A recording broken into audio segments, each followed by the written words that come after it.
Tonight, we begin with a development that Western intelligence officials had feared, anticipated, and quietly prepared for. A crisis that unfolded not over weeks, but in mere hours. Hours that exposed Russia's most critical vulnerability. Hours that forced General Valery Gerasimov to make an emergency call to Vladimir Putin. Hours that changed the trajectory of this war. What Russia attempted today crossed a line that NATO had hoped would hold. And when that line broke, Ukraine did not hesitate. They responded with precision, with speed, and with overwhelming force.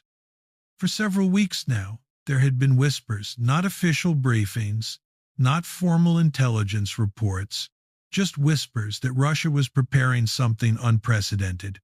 Russia has been aggressive, yes, but they have been predictable in their aggression. Their moves have followed a certain rhythm, a cadence, almost a pattern.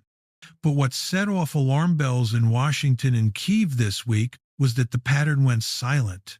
Analysts who monitor Russian military communications know the indicators. The troop movements along the border, the logistics convoys heading east, the sudden repositioning of air defense systems, the encrypted radio traffic spikes, all of that went quiet. And whenever Russia goes quiet, it means something is about to get loud. Early this morning, U.S. intelligence detected what they described as unusual command-level activity, including secure communications between Gerasimov's headquarters and the Kremlin that had not been activated in over 6 months. These are the kinds of channels that Russia only uses when they are signaling something very specific: imminent escalation, strategic repositioning, or operational failure. Western observers didn't know which category this fell into or whether it fell into all three at once.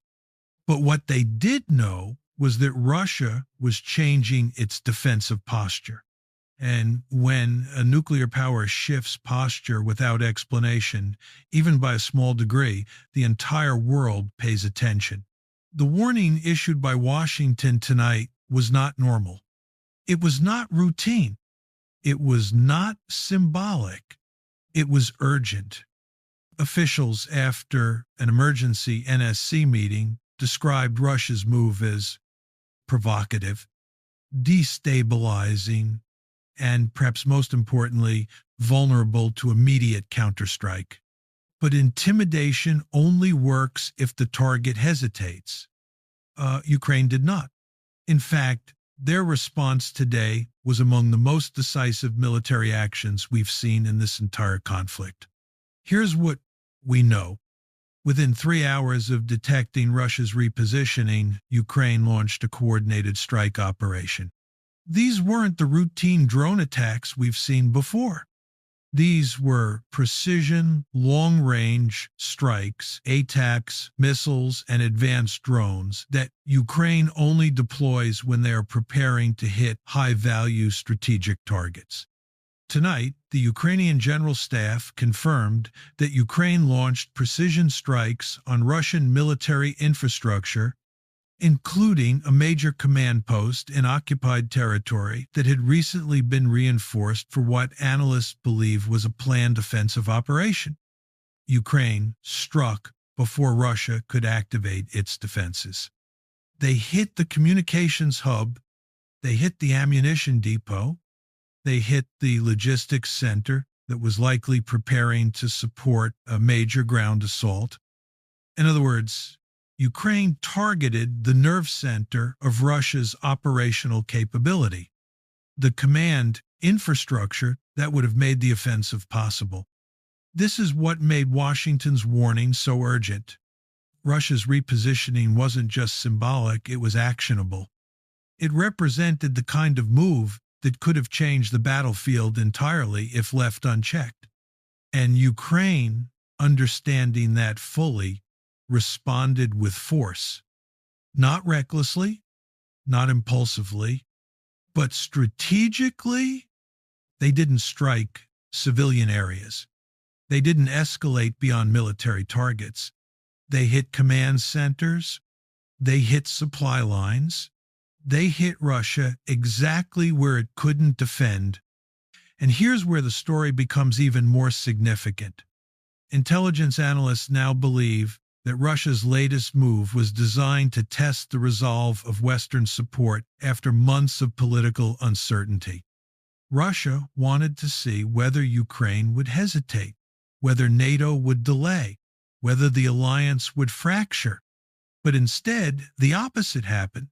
Ukraine didn't wait for permission. They launched a response that was so swift, so precise, that even the Kremlin noticed. You don't get Moscow's attention easily.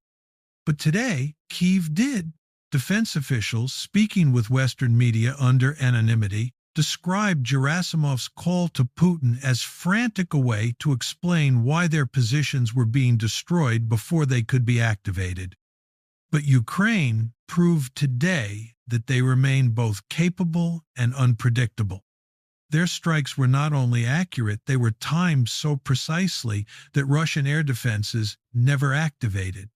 What makes this moment so critical and so revealing is that Russia's latest move happened at a time when Putin is under enormous internal pressure. Military hardliners want escalation. Oligarchs want economic stability. Regional governors want resources for domestic needs. And the Russian public wants an end to the conflict. Putin is balancing these demands while facing mounting battlefield losses.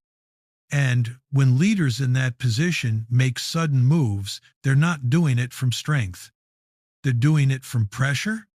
They're doing it from vulnerability.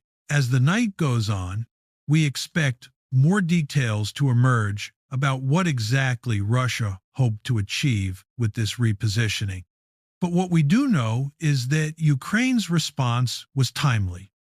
It prevented a potential offensive. It demonstrated continued Western-backed capability, and it sent a clear message to Moscow. What happens next will depend on what Russia does in the coming days. If they retreat, this moment will be remembered as a turning point. If they escalate, Ukraine and its allies have already shown they are prepared. They have shown they are ready to respond. And tonight, for the first time in months, the Kremlin appears to be reassessing. Moscow is quiet, too quiet. And when Russia is quiet, it means they are recalculating. It means they are choosing their next move carefully. Because tonight, Russia learned something they have learned many times before. Ukraine will not be intimidated. Ukraine will not wait to be attacked.